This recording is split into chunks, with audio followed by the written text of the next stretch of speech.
Chitra life Tamil story reading கதை நேரம். வாசிப்பது சித்ரா. இன்னைக்கு என்ன கதை பார்க்க போகிறோன்னா, நெஞ்சு பொறுக்குது இல்லையே. தாத்தா தன் பேத்திக்காக ஒரு காரியம் செய்தார். அது எதற்காக செய்தார், ஏன் செய்தார் என்பதை கதையில் போய் தெரிஞ்சுக்கலாமா? வாங்க கதைக்குள்ளே போகலாம். அம்மாடி கனகு, நான் கடைக்கு போயாரேன், உனக்கு எதுனா வேணுமா? கேட்டபடியே குடிசையினுள் நுழைந்தார் வடிவேலு. இல்லைங்க மாமா, நேற்று உங்கள் புள்ள வரும்போது வேணுங்கிறத வாங்கிட்டு வந்துட்டார். நீங்கள் சீக்கிரம் போயிட்டு வாங்க. நீங்கள் வந்த பிறகு தான் நான் ஐயரம்மா வீட்டுக்கு பாத்திரம் தொலைக்க போகணும். இவ வேற இன்னும் எழும்பலை. சோறாக்கி வச்சுட்டு நான் கிளம்புறேன். நீங்கள் புள்ளைய ஸ்கூலுக்கு மட்டும் கிளப்பி அனுப்பிடுங்க. அவரும் காலையிலேயே சவாரி இருக்குன்னு போயிட்டார் என்றபடியே காலை வேளைகளை அவசர அவசரமாக செய்ய ஆரம்பித்தாள் கனகம். சரிம்மா, நான் போயிட்டு 1/2 மணியில் வந்துடுறேன். நீ பிள்ளையை எழுப்பி மட்டும் விட்டுடு என்று கூறிக்கொண்டே வெளியேறினார் வடிவேலு. மீனா, அடியே மீனா, சீக்கிரம் எந்திரிச்சு கிளம்பிடி, ஸ்கூலுக்கு மணி ஆகுது. அம்மா, இன்னும் கொஞ்ச நேரம் தூங்குறேனே, எனக்கு ரொம்ப தூக்கமாக வருதுமா, கால் கையெல்லாம் நோவுதம்மா, ஸ்கூலில் கொஞ்சம் விளையாடுறதுக்குள்ளே மூச்சு வாங்குது என்றபடி மறுபடி தூங்க ஆரம்பித்தாள் மீனா. ஏய், இங்கே பாரு, இந்த கதையெல்லாம் என்கிட்ட சொல்லாத. முதல்ல எந்திரிச்சு கிளம்புற வழியை பாரு. தாத்தா வந்த உடனே தயிர் சோறு இருக்கு, சாப்பிட்டு கிளம்பு சொல்லிட்டேன். சரிம்மா, நீ போ. சரியாக 10 நிமிஷத்தில் எந்திருக்கிறேன். இந்த பொழப்பு உன்னோட கத்தியபடியே சென்றாள் கனகம். இதற்கு மேல் படுத்திருந்தால் ஆபத்து என்று முனகியபடியே எழுந்து கொல்லைப்புறம் சென்றாள் மீனா. அன்று மதியம் கனகு, ஏய் கனகு, இன்னாடி பண்ற என்று கூவியபடி பரபரப்புடன் வந்தான் முருகன். இன்னா மச்சான், எதுக்கு கூவுற? பாத்திரம் தொலைக்கிறேன், இரு வரேன். என்னடா ஆச்சு, ஏன் இப்படி வேர்த்து போய் வர? வடிவேலு முருகனிற்கு தண்ணீர் கொடுத்தபடியே கேட்டார். ஸ்கூல்லேருந்து ஃபோன் பண்ணினாங்க கனகு. மீனா மயக்கம் போட்டுடுச்சான், உடனே கிளம்பி போயிட்டாரலாம். ஐயோ, என்னாச்சு? என் பிள்ளைக்கு காலில் கூட நல்லா தானே போனா, உடனே கிளம்பியா? போய் என்னாச்சுன்னு பார்க்கலாம். ஸ்கூல் டீச்சர்ஸ் ரூம் வாங்க. நீங்கள் தான் மீனாவோட அப்பா அம்மாவா? என்னன்னு தெரியல, இன்னைக்கு விளையாட்டு பீரியட் போது சோர்ந்து போய் இருந்தா, அப்புறம் கொஞ்ச நேரத்தில் மயக்கம் போட்டுட்டா. வாங்க, தண்ணியெல்லாம் தெளித்து எழுப்பி உட்கார வச்சுருக்கோம். ரொம்ப மூச்சு வாங்குறது அவளுக்கு. நீங்கள் உடனடியாக அவளை பெரியாஸ்பத்திரிக்கு கூட்டிகிட்டு போங்க. சரிங்க டீச்சர், ரொம்ப தேங்க்ஸ். நீங்கள் செஞ்ச உதவிக்கு இப்போவே கூட்டிகிட்டு போகிறோம். 2 நாட்களுக்கு பிறகு டாக்டர்ஸ் ரூம் வாங்க. முருகன், உங்கள் பெண்ணோட டெஸ்ட் ரிசல்ட் எல்லாம் பார்த்தேன். உங்கள் பொண்ணுக்கு வந்திருக்கிறது ஹார்ட் டிஃபெக்ட்ஸ். உங்களுக்கு புரிகிற மாதிரி சொல்லணும்னா, ஹார்ட்டில் ஹோல் இருக்குது. என்ன சொல்கிறீங்க டாக்டர்? அதிர்ச்சியுடன் டாக்டரை பார்த்தான் முருகன். தொலை சின்னதாக இருந்தால் பிரச்சனை இல்லை முருகன், உங்கள் பொண்ணுக்கு பெருசாக இருக்குது. இதுக்கு ஆப்ரேஷன் பண்ணித்தான் ஆகணும், இல்லைன்னா உயிருக்கே ஆபத்து முடியும். நீங்கள் என்ன வேலை பண்ணுறீங்க? நான் ஆட்டோ ஓட்டுறேன் டாக்டர். என் பொஞ்சாதி 2-3 வீட்டு வேலை செய்யுது. ரொம்ப செலவாமா டாக்டர்? ஆமாம் முருகன், கவர்மெண்ட் ஹாஸ்பிட்டலில் ஒரு 2 லட்சம் செலவாகும். இதுவே தனியாக இருந்தால் ரொம்ப ஜாஸ்தி. நீங்கள் எத்தனை சீக்கிரம் பணத்தை ரெடி பண்ணுறீங்களோ அத்தனை நல்லது. சீக்கிரம் உங்கள் பெண்ணை காப்பாற்றலாம். ஐயோ, அம்முட்டு செலவாம்மா டாக்டர்? கவர்மெண்ட் ஆஸ்பத்திரியில் எல்லாமே ஃப்ரீ அப்படின்னு சொல்கிறாங்களே, இல்லையா? அப்பாவியாக கேட்டான் முருகன். ஃப்ரீயாக பண்ணணும்னா நீங்கள் ரொம்ப நாள் வெயிட் பண்ணணும். அப்போவும் முழுக்க இலவசம் கிடையாது. என்ன, 2க்கு பதிலாக 1 லட்சம் செலவாகும், அவ்வளவுதான்.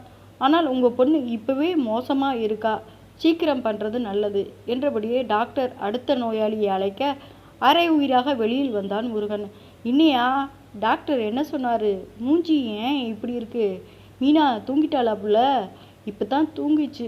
சரி, பேச்சை மாற்றாமல் விஷயத்தை சொல்லு. டாக்டர் கூறியது அத்தனையும் கனகாவிடம் சொன்னான் முருகன். இன்னையா இம்மாம்பெரிய குண்டை தூக்கி போடுற? அத்தனை துட்டுக்கு எங்கே போவோம்? அலற ஆரம்பித்தாள் கனகு. ஏய் நிறுத்துமே, கூவாத, இது ஆஸ்பத்திரி.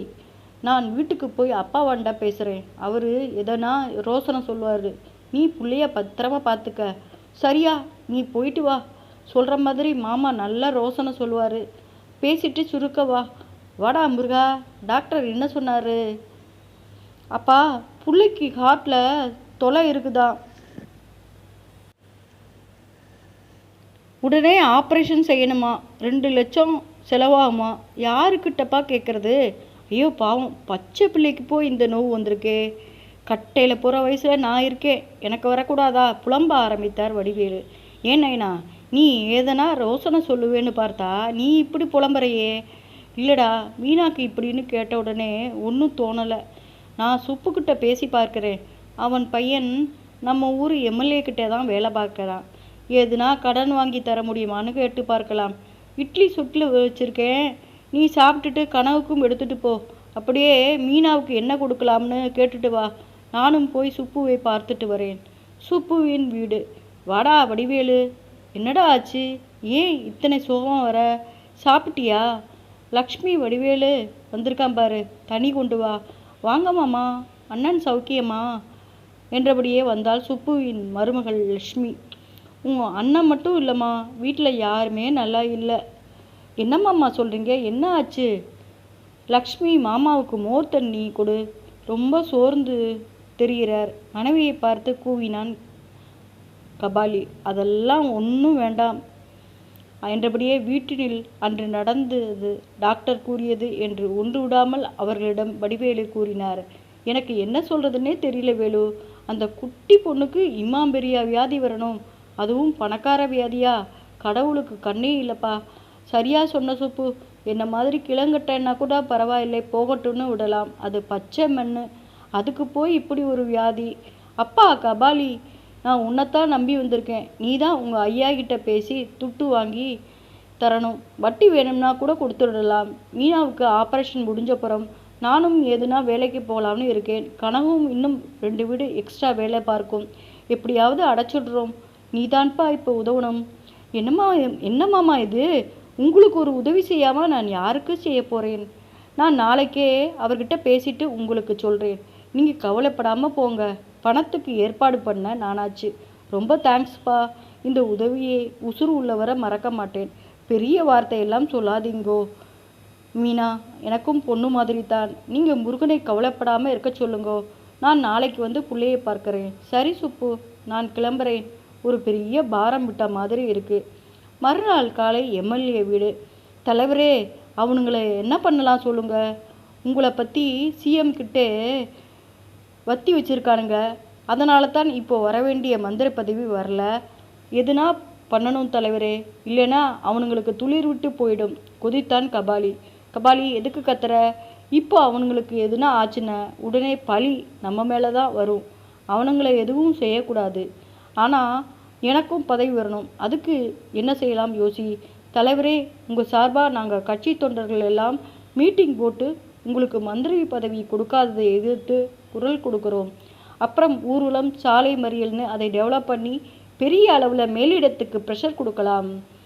நாங்கள் கொடுக்குற குடைச்சலில் ஆட்டோமேட்டிக்காக உங்களுக்கு மந்திரி பதவி வரும் பாருங்க. பார்ப்போம். முதல்ல மீட்டிங் போடலாம், மற்றதை அப்புறம் முடிவு செய்யலாம். தலைவரே, ஒரு விஷயம். எனக்கு தெரிஞ்சவங்களோட குழந்தைக்கு உடம்பு சரியில்லை, உடனே ஆப்ரேஷன் பண்ணணும் டாக்டர் சொல்கிறார். அதுக்கு 2 லட்சம் தேவைப்படுது. கடன் கேட்குறாங்க. நான் உங்ககிட்ட கேட்டு பார்க்குறேன்னு சொல்லியிருக்கேன்.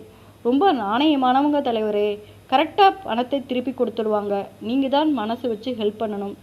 உனக்கு பண்ணாமல் வேறு யாருக்கு பண்ண போகிறேன் கபாலி? நாளைக்கு அவங்களை வீட்டுக்கு வந்து என்னை பார்க்க சொல்லு. நன்றிங்க தலைவரே, நானே நாளைக்கு அவங்களை கூட்டிகிட்டு வரேன். முருகன் வீடு. மாமா, முருகன் மீனாக்கு எப்படி இருக்குது? இப்போ டாக்டர் என்ன சொன்னார்? மூச்சு வாங்குறது கொஞ்சம் குறைஞ்சி இருக்குது. ஆனால் டாக்டர் எத்தனை சீக்கிரம் ஆப்ரேஷன் பண்ணுறோமோ அத்தனை நல்லதுன்னு சொல்கிறாங்க. அப்பா, உன்கிட்ட பணம் பற்றி சொன்னாரா கபாலி? நீ உன் தலைவர்கிட்ட கேட்டியா? அதை பற்றி சொல்லத்தான் வந்தேன். தலைவர் பணம் தர ஒத்துக்கிட்டார். நாளைக்கு காலையில் இங்கே யாராவது என் கூட வந்தீங்கன்னா அவரை பார்த்து பேசலாம். நாளைக்கு முழு நாள் சவாரி ஒத்துக்கிட்டேன் கபாலி. இனிமே நிறைய துட்டு சேர்க்கணுமே. காலையில் அப்பா ஆஸ்பத்திரி போயிட்டு ஒரு 3 மணி நேரம் இருந்துட்டு வருவார். அதுக்குள்ளே கனகு மற்ற வீட்டு வேலையெல்லாம் முடிச்சிடும். 11 மணிக்கு மேலேன்னா ஒன்றும் பிரச்சனை இல்லை. சரிப்பா, நான் தலைவருக்கு ஃபோன் பண்ணி ஒரு 11 மணிக்கா வரேன்னு சொல்கிறேன். மறுநாள் காலை எம்எல்ஏ விடு. பாப்பா கபாலி, கரெக்டாக சொன்ன நேரத்துக்கு வந்துட்ட. எங்கே அவசரம் அப்படி தலைவரே? இவர் தான் நான் நேற்றுக்கு சொன்னவர். இவரோட பேத்திக்குத்தான் ஆப்ரேஷன். எங்கள் அப்பாவும் இவரும் ரொம்ப வருஷமாக ஃப்ரெண்ட்ஸ். அப்படியா? ஒன்றும் பிரச்சனை இல்லை, கொடுத்துடலாம். கபாலி, நான் இவரோட தனியாக பேசணும். பண விஷயம் பாரு, கொஞ்சம் கட் அண்ட் ரைட்டாக பேசுவேன். உனக்கு சங்கடமாக இருக்கும், அதனால் போயிட்டு ஒரு அரை ஹவர் கழித்து நீ வா. சரிங்க தலைவரே, ஏதோ பார்த்து செய்யுங்க. மாமா, இங்கே பேசி முடிச்சிட்டாலும் இங்கேயே இருங்க. நான் வந்தப்புறம் 2 பேரும் ஒன்றா போகலாம். சரிப்பா, நீ போயிட்டு வா. நான் பக்குவமாக அவர்கிட்ட பேசிக்கிறேன். அரை மணிக்கு பிறகு நான் சொல்ல வேண்டியதெல்லாம் சொல்லிட்டேன். இனிமே முடிவு எடுக்க வேண்டியது நீங்கள் தான். நீங்கள் எடுக்கிற முடிவில் தான் உங்கள் பேத்தி உயிர் இருக்குங்கிறத மறக்காதீங்க. அது சரிதான். ஆனால் நீங்கள் சொல்கிறத என்னால் நினச்சே பார்க்க முடியலையே. சரி, வேறு வழி இல்லைங்கிறதுனால தான் நான் நீங்கள் சொல்கிறத செய்கிறேன். ஆனால் எனக்கு பணம் முன்னாடியே வேணும். என் பேத்தி ஆப்ரேஷன் முடிஞ்சு அவர் உசுர் பழச்சிட்டான்னு தெரிஞ்சப்புறம்தான் நான் இந்த வேலையை செய்வேன். அதுக்கு நீங்கள் ஒத்துக்கிட்டா நான் இதை செய்கிறேன். உங்களை எப்படி நம்புறது பெரியவரே? காசு வாங்கிட்டு உங்கள் காரியம் முடிஞ்ச உடனே நீங்கள் டேக்கா கொடுக்க மாட்டேங்கிறது என்ன நிச்சயம்? ஐயா, நாங்கள் ஏழைங்க தான், ஆனால் சொன்ன சொல் காப்பாற்றுறவங்க. உங்களை மாதிரி அரசியல்வாதி தான் இன்னைக்கு ஒன்று நாளைக்கு ஒன்றுன்னு பேசுவான். எங்கிட்ட அது கிடையாது. நீங்கள் துட்டை கொடுங்க, என் பேத்தி ஆப்ரேஷன் முடிஞ்சு நல்லபடியாக கண்மூழிக்கட்டும். அடுத்த நாளே நான் நீங்கள் சொன்னதை செய்கிறேன். சரிங்க பெரியவரே, நான் நீங்கள் சொல்கிறத நம்புகிறேன். இன்றைக்கி சாயங்காலமே வந்து பணம் வாங்கிக்கோங்க. அதை திருப்பி தர வேண்டாம். நீங்கள் எனக்காக செய்ய போகிற வேலைக்கு சன்மானம் அது. 1 வாரத்துக்கு பிறகு அப்பாடா, நல்லபடியாக ஆப்ரேஷன் முடிஞ்சு பிள்ளை கண்ணை முழிச்சு பார்த்துருச்சு. கபாலி, உனக்கு தான்ப்பா பெரிய நன்றி சொல்லணும். உங்கள் தலைவர் மட்டும் சரியான நேரத்தில் உதவி செய்யலைன்னா புள்ள உசுறு பொழைச்சிருக்கிறது கஷ்டம்தான். அதுவும் அந்த துட்டை திருப்பி கூட தர வேணாம்னு சொல்லிட்டார். எம்மாம் பெரிய மனசியா. அவருக்கு பிள்ளை குட்டிகளோட அவர் நல்லா இருக்கணும். நானும் கணக்கும் நேரம் வந்து அவருக்கு நன்றி சொல்லணும். என்னப்பா ஒரு மாதிரி இருக்கீங்க? இல்லை முருகா, பிள்ளைக்கு சரியாகணுமேனு ஒரே கவலை, அதுதான், வேற ஒன்றும் இல்லை. ஆமாம் கபலி, உங்கள் தலைவருக்காக ஏதோ கூட்டம் போட போகிறீங்களாம், என்னைக்கு அது? ஆமாம் மாமா, தலைவருக்கு இந்த தபா மினிஸ்டர் பதவி வந்திருக்கணும். நடுவில் அந்த சொக்கேசன் பூந்து கொடுத்துட்டான். இந்த மாதிரி மீட்டிங் மறியல்னு பண்ணி தலைவருக்கு எப்படியாவது பதவியை வாங்கி கொடுத்துடணும். இன்றைக்கி சனிக்கிழமை இல்லை, வர வெள்ளிக்கிழமை மீட்டிங். அப்படியா? சரிப்பா, நானும் உன் மீட்டிங்க்கு வரேன். நீ என்னதான் பேச போகிறேன்னு நானும் பார்க்கணும். வெள்ளிக்கிழமை மதியம் 2 மணி. என்னங்க மாமா, ரொம்ப சோர்வாக தெரியுறீங்க? புள்ளதான் நல்லபடியாக பொழைச்சிடுச்சே, இன்னும் 1 வாரத்தில் வீட்டுக்கே வந்துடும். அப்புறம் என்ன? ஒன்றும் இல்லைம்மா, மனசு ஏதோ சரியில்லை. நீ நல்லபடியாக இரு. உன் புருஷனையும் பிள்ளையும் நல்லா பார்த்துக்கோ. முருகனுக்கு ஒன்றுமே தெரியாது தாயி. அவன் உண்டு, ஆட்டோ சவாரி உண்டுன்னு இருப்பான். நீ தான் சூறாக இருந்து இந்த குடும்பத்தை காப்பாற்றணும். என்னாச்சு மாமா, ஏன் கண்டபடி பேசுகிறீங்க? ஒன்றும் இல்லைம்மா, ஏதோ உங்ககிட்ட சொல்லணும்னு தோணுச்சு, அம்முட்டு தான். சரி, நான் போய் நம்ம கபாலியோட மீட்டிங் பார்த்துட்டு வரேன். சரிம்மாம்மா, நானும் பிள்ளைக்கு கஞ்சி எடுத்துட்டு ஆஸ்பத்திரிக்கு கிளம்புறேன். சென்னை தீவுத்திடல். தலைவர் ஆதிராஜனுக்கு மந்திரி பதவி தராததை கண்டித்து போராட்டம். நான் உங்களை எல்லாம் ஒன்று கேட்கிறேன். எங்கள் அன்பு தெய்வம் அருமை தலைவர் இந்த நாட்டு மக்களுக்காக எத்தனை நல்லது செய்திருக்கிறார் என்று உங்களுக்கு தெரியுமா? எத்தனை ஏழை மக்களின் கண்ணீரை துடைத்திருக்கின்றார் என்று தெரியுமா? அவர் ஏழைகளின் பாட்டாளன். இதோ இப்பொழுது கூட எந்த பிரதிபலனும் எதிர்பார்க்காமல் என் நண்பர் குழந்தையை காப்பாற்றி இருக்கிறார். இலவச கல்யாணம். தலைவர் ஆதிராஜன் வாழ்க. அவருக்கு மந்திரி பதவி தராத இந்த அரசாங்கம் மூழ்க. எங்கள் தலைவருக்கு மந்திரி பதவி கொடுக்காததால் நான் இப்போ தீக்குளிக்க போகிறேன். ஐயோ மாமா, என்ன காரியம் பண்ணுறீங்க? நிறுத்துங்க மாமா. மறுநாள் செய்தித்தாளில் தலைப்புச் செய்தி.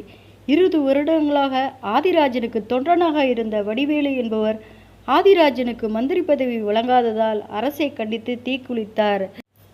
இத்துடன் இச்சிறுகதை முடிந்தது.